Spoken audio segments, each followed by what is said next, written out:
Welcome to My Life. We're very honored to have Mr. Don Steiner, longtime Oxford resident, with us today. Don and his wife have lived here for a long, long time. Don at least since 1968, and Clarkston before that. Don is a World War II Navy veteran. He's been in both the European and Pacific theaters. He has a famous great-great-granduncle who actually wrote the words to a song that was popular during the Civil War era, and we're going to talk more about that.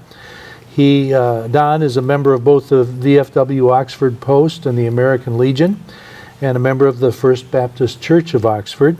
And he's a GM retiree. He was on their financial staff for over 24 years and retired from there. So we're very honored to have Don Steiner with us. Oh, and Don recently celebrated his 90th birthday. So congratulations for that, too. Thank you, John. Glad to have you. Gosh, you've had quite a life. There's very few things you haven't done. There are not many. And in addition to all this, you had a pretty sizable family, too, didn't you? Correct. How many children did you have? I had 5 children by my first marriage, 4 daughters and 1 son. Our son was Down syndrome and lived to be 61 years of age and then passed away with Alzheimer's. And then in 1973, I married my current wife, Marjorie. She has 2 daughters. Her youngest daughter lives in Brown City, Michigan, and her oldest daughter lives in Roanoke, Virginia. And you recently visited a couple of your children down in Kentucky, I believe you said? I have 2 daughters still living in Louisville, Kentucky, and we spent about a week or so with them and then went to Roanoke, Virginia and spent a week or so with our daughter and son-in-law in Roanoke. In fact, you are actually a Kentucky colonel. Yes. I don't think I've ever met a Kentucky colonel before. How did that come about? Well, I was nominated when we lived in Louisville. I lived there for 3 years and was nominated, and the governor appointed me as a Kentucky colonel, so that's a real honor. And I know that your faith is very important to you as well, because in fact I on the internet, the source of all knowledge, the internet, I pulled up an old issue of the Clarkston News from 1946, where you were, I believe, on the board of trustees of the Clarkston Baptist Church.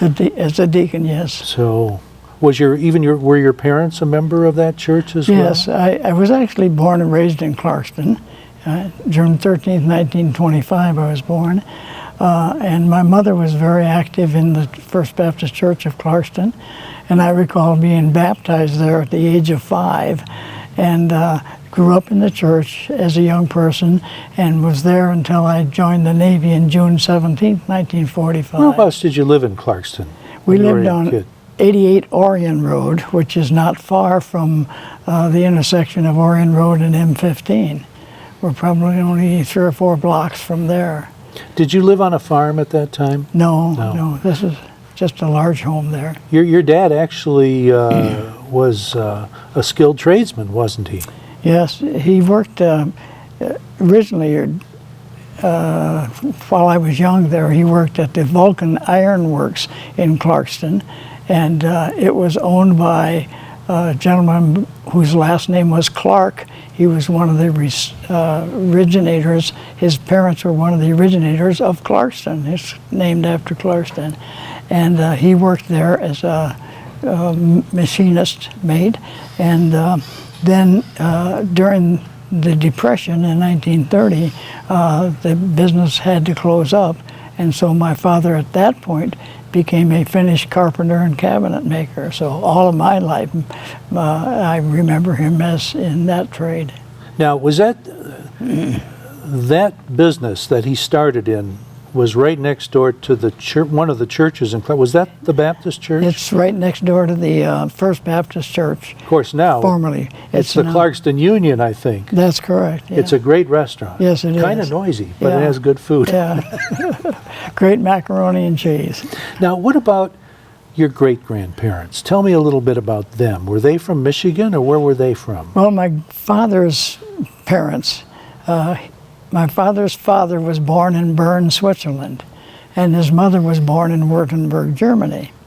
They came to the United States, I'm not sure, I've forgotten the exact date, but anyway, when he came to the U.S., he was 24 years of age. So at the National Archives, I discovered that he served in the Civil War during the Battle of Shiloh near Memphis, Tennessee. This is your grandfather? My grandfather Steiner, correct.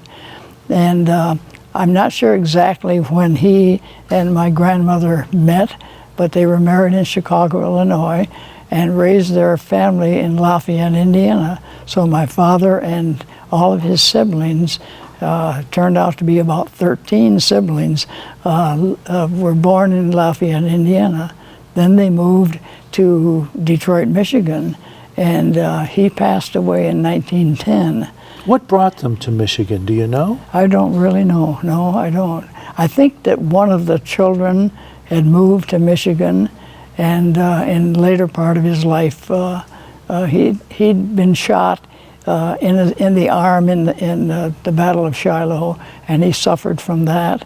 And so I think that may have been part of the reason that they came to Michigan. But then most all of the family, sisters and brothers, lived in the Detroit metro area. Mm-hmm. He did have one brother that lived in California, but otherwise most all of them were from there. Was he a farmer by any chance? No. Mm-mm. A lot of our ancestors were, that's Right. why I asked.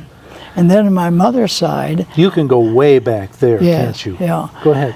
The name was Loring, L-O-R-I-N-G, and they came to America from England in 1635 and settled in a couple of towns, Hall and Hickam, Massachusetts, which is south of Boston, actually. Mm-hmm. And he became instrumental in one of the churches there, and was always referred to as Deacon Loring. And some of the original pilgrims, from what I understand, visited that church and on more than one occasion, as I understand. So my ancestry goes all the way back to Loring. My sister's name was Margaret Loring Steiner, so that picked up the name Loring in our family. And you have a great-great-granduncle who was pretty famous as well. Why don't you tell us a little bit about him? Yeah, his name is Washburn, and he wrote a very famous poem called The Vacant Chair, and it was set to music and became one of the most used songs in the Civil War, because it tells the story of a young man who was killed at the Battle of Ball's Bluff in Virginia, and he went across his troops were routed. He was in the Union forces. His troops were routed from there down the river, and he was trying to gather some of the other troops out of the river, and he was shot and then succumbed to the river. And it was about 2 weeks later before they recovered his body. But I believe that they were friends of your relative, weren't they? They were very close family friends, and this relative then wrote this story, The Vacant Chair, and it's centered around his chair being vacant at the Thanksgiving table. So that's how that story and poem was written. So it was eventually put to music, and we're going to talk more about that and how its notoriety was rekindled in recent years. Yes. But we'll be back to talk about that right after this.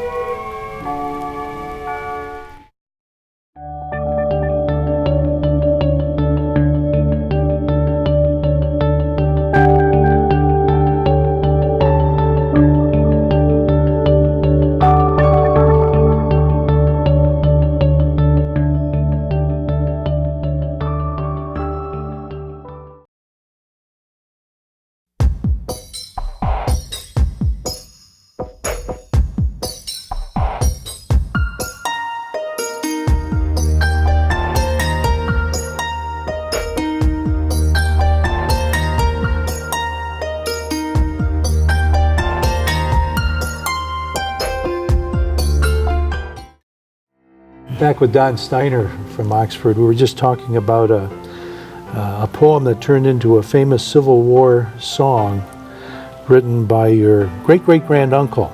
Right. and how its notoriety was rekindled not that long ago. Would you like to talk about that? Yeah, in the Ken Burns series, The Civil War, which has been redone as the 25th anniversary of it, but at the original showing, following that 5-part series, there was called The Songs of the Civil War.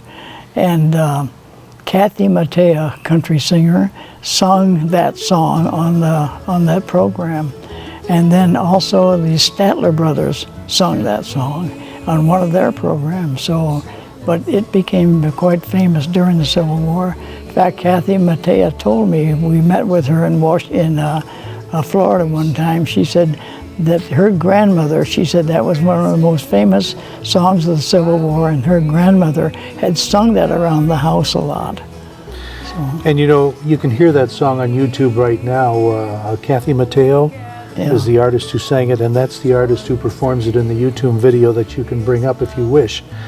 And I found, at least for myself, that when I heard it, I could understand why it was so famous and why it was so memorable. because there were so many soldiers that lost their lives, terrible, terrible war, that lost their lives during the Civil War. Indeed. On both sides. Yeah. And as if that wasn't enough, your family patriotism extended into World War I because your father was involved in that, wasn't Well, he? he wasn't actually in World War I. He was in 1910. He only served during the year of 1910. He served aboard the U.S., at that time, the USS Constellation. And that was a sailing ship which is now in Baltimore Harbor. Has all been redone, several $1 million invested in redoing that ship. But during the Civil War, it sailed the Atlantic and was on African duty, capturing slave ships up and down the African coast. But my father again was in 1901. He served aboard that. Is that ship kind of a museum right now? It is. I think they take it out maybe once a year or something like that on a special occasion. But it's at Inner Harbor in Baltimore, Maryland. And you told me before we started recording this interview that you've visited it several times. Yeah, I visited probably 4 times. My son was with me one time, and it was very special. I can imagine. What goes through your mind when you visit a vessel like that you know has a place in your family history? Well, it was difficult as I stood and looked at that ship and realized my dad was on it. Indeed. So, where was your dad living when he was in the service? Was his family living here in Clarkston, or? No, they lived in Lafayette, Indiana. They were still in Indiana. Right, but now he would have been, that's correct, he would have been in Lafayette, Indiana, because he came to Detroit later along, and his father and his brothers and sisters had come to Detroit. From what I understand, his father passed away in 1910 in Detroit. So it may have been a year or 2 prior to that his father and mother came, and I think some of the siblings had come at that time. There were actually 14 children in that family, so Wow. It was a big family. So you were born in Clarkston, Michigan in, was it 1925? 1925. Clarkston, Michigan of 1925, I'm sure didn't look anything like Clarkston, Michigan of 2000. Orion Road hadn't been paved at that time. It was dirt. That's hard to imagine. Yeah. I interviewed a lady close in age to you a few months ago who lived in, I believe it was Royal Oak. And she was talking about how she remembered when Woodward Avenue was still a dirt road. Yeah. That's mind-blowing. Yeah. What do you remember about your young years in Clarkston? Where did you go to school? Where did you start school there? I went to Clarkston Elementary School and started in 1930. I was in the kindergarten class in 1930. Still have a picture of that kindergarten class. And then grew up there and attended elementary and into the high school. And before joining the Navy and leaving high school without graduating in June 17th, 1945 is when I actually joined the Navy. So tell me what some of your memories of Clarkston, Michigan were during about your younger days. What did you do for fun in Clarkston, Well, Michigan then? I was really one of the best kids in town, of course, and that's a joke. But I was a good kid. But anyway, I recall, this is coming to be Halloween time, and I recall at Halloween time that some of the guys would bring, I recall them bringing an old car and setting it down in front, across from the bank, upon the steps of one of the businesses there in Clarkston, and oil spilled out over there. And that was kind of a routine that they would just not destroy Clarkston, but mess it up at Halloween time. And you were part of that? No, I was an observer. Oh, I see. I was going to say, now this is the fellow who ended up on the board at the Baptist church. Yeah, no, Tell me a little bit about your family life back then with your mom and dad. First of all, how many brothers and sisters did you have? I had two brothers and one sister. My sister was named Margaret. She was 9.5 years older than I. My brother Burton was 2 years older than I, and then my younger brother was 10 years younger than I. So he was born several years after that. And that was good in a sense for my parents, because when my brother, who joined the Navy 2 weeks after I did on June 17, 45, and he went into the Navy. After that, then my parents were left alone with 2 boys in World War II, and then the son is at home. So he was a great comfort and appreciative of my parents. Now, you were born in 1925, which was a little ahead of the Great Depression, but you would have been 5, 6, 7 years old when the Great Depression was really at its height. Right. Do you remember anything about that? What I remember about it is that because the business my father worked at had closed up, he was out of work. My father was a very industrious person. I recall him saying that in order to make the mortgage payment, you might have to take a loaf of bread off the table. But he was just that kind of a person. He was out every day searching for work. But we had to be on the welfare for a very brief time. I don't recall exactly when. I recall distinctly the welfare truck coming into Clarkston, parking right in the middle of town in front of the bank, and I got a pair of galoshes off of that truck. So that's just a distinct memory. Let's hold that thought for just a minute because we have to take a break, but we'll pick up on that in a minute.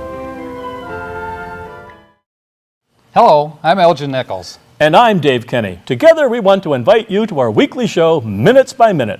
Minutes by Minute is a show where we talk about what's going on with your local Oxford-Addison commissions and councils and other local political groups, passing out legislation and ordinances that affect you. We believe that there is humor in politics and government, and you just have to look for it. And usually we find it. For example, did you know that a local village has an ordinance that says if you have an acre of land, you're allowed up to 25 chickens, but no rooster? That could be bad news for the chickens and bad news for the rooster. Check out our weekly Minutes by Minutes, Monday through Friday, 11:30 a.m. and 10:30 p.m. There is a warning, Minutes by Minute could be contagious. Back with Don Steiner from Oxford. We were talking about the Great Depression and your experience with the welfare truck in Clarkston, Michigan. And you just told me that you got a pair of galoshes off of that. Right. What kind of other things could people get off of the Well, I think I'm sure there were foodstuffs as well as other clothing items, but I just distinctly remember galoshes. I don't know if you can find a pair of galoshes anymore with the buckles on them and everything. I've had other people who lived during that time say, yes, we were poor, but so was everybody else. So we really didn't notice it that much. And that's probably true in our case too. My father wasn't a rich man by any means, but he was always a very hard worker. And Did that sit? But your dad had kind of a unique. Maybe it wasn't unique back in those times, but he was a very skilled person. yeah. Did that experience during the Depression hone his ambition in such a way that he did pretty darn well when things finally came together economically in this country?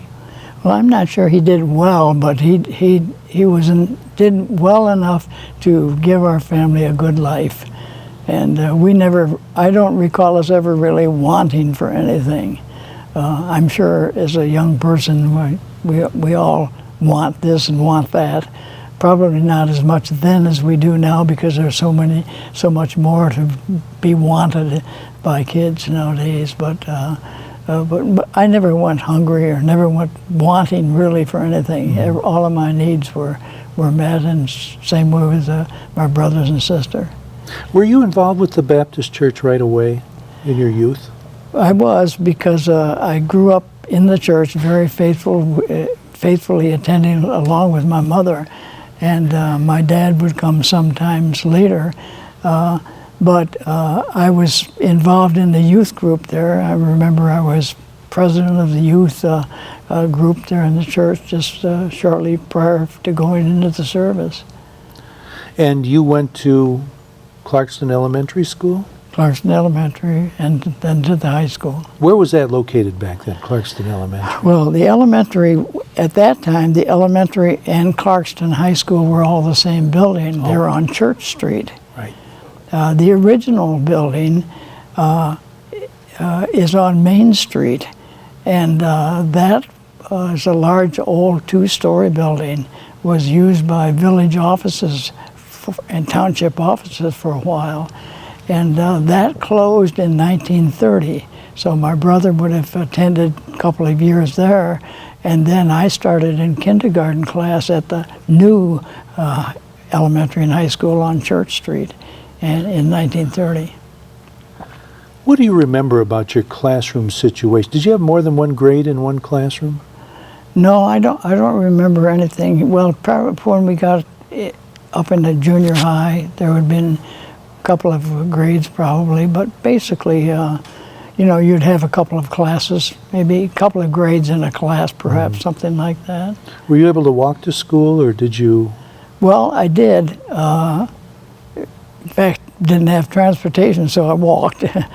So I'd walk down Orion Road to M15, then over down into town to Church Street and out to the school. And that was a bit of a walk. It was. But then in the wintertime, I took a shortcut because our home was right on Lake Orion. No, excuse me, not Lake Orion, but Park Lake, P-A-R-K-E. Our property was on the Park Lake. And so in the wintertime, when the lake froze over, I would walk across the lake. The school was almost directly across. Walk across the lake through a couple of subdivisions and into school that way. So that was an improvement. So your mom and dad had a home on Park Lake, is that right? Right, correct. That home is still there. I'll bet you have some good memories of those times. Every time I drive by that, I think about all the great memories in growing up. That was 88 Orion Road. So during the summertime, you were able to on the lake? Yeah, I think I was. Fish. I think I was almost raised on the lake. I would fish and swim, and I recall at probably around 5 or 6 years of age, our neighbor had two sons.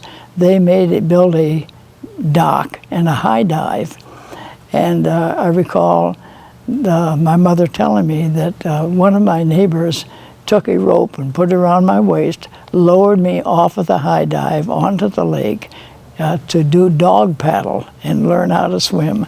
My mother came down at the top of the hill and saw that, and she just screamed, "What's happening to her little boy? They're going to drown him." Did you learn anything from Oh, that? I learned how to swim. And you learn not to upset your mother. Right. Tell me a little bit about your family life. Did your mother do a lot of cooking at home? Oh, yeah, all the time. What was your favorite meal? Probably pot roast. And that's still my favorite meal. But she just was that kind of a person, just a very strong homemaker. In her later years, I think my mother could accomplish about anything you could think of. My dad did too. But my mother wrote poetry. She did ceramics. She had a Bible class that she taught. She did painting. I have several of her paintings that she's done, and those were juried and sold in some of the painting exhibitions. And so she wrote a book entitled Libya, Seller of Purple, which is published by Moody Press. And so she just was extremely talented. What was the book about, just briefly? It's about this story. It was a book on ladies Bible studies, and there are several chapters in there dealing with different individuals and different types of scenarios. But one of them was Lydia, who was a seller of purple, referred to in the New Testament, and that's where she picked up the name for the book. And there was a story in there about that. But it was basically a series of stories to be used for at ladies' Bible studies. Mm-hmm.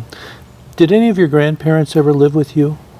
No, my mother's mother lived in Rochester, Michigan. Her and my grandfather lived there and on a farm, and they attended and were very faithful at First Baptist Church of Rochester. My grandfather was a deacon there. And my grandmother made quilts, and she was a very excellent quilt maker. In fact, we still have a couple of her quilts. They're just absolutely beautiful, all done by hand. So you knew that set of grandparents? Right. And I never knew my father's grandparents. You didn't? Because they had passed away before I was born. My grandfather having passed away in 1910. You had some pretty good longevity, though, especially on your mother's side, didn't you? Right. My great-grandmother, my mother's grandmother, lived to be 103 months. She passed away in Rochester, New York. Her other daughter, my grandmother, had passed away in 1943, and her other daughter, who lived in upstate New York, came to live with her and take care of her. And so she was living in an apartment in Rochester, Michigan, when she passed away at 103 months. Okay, we have a lot more to talk about with Don Steiner. I'd like to go on with another episode of my life, talking about Don's life. So Don, I hope you'll stick with us for a little bit. And I hope you'll rejoin us too as we pick up on the second half of the story with Don Steiner on my life. Thank you.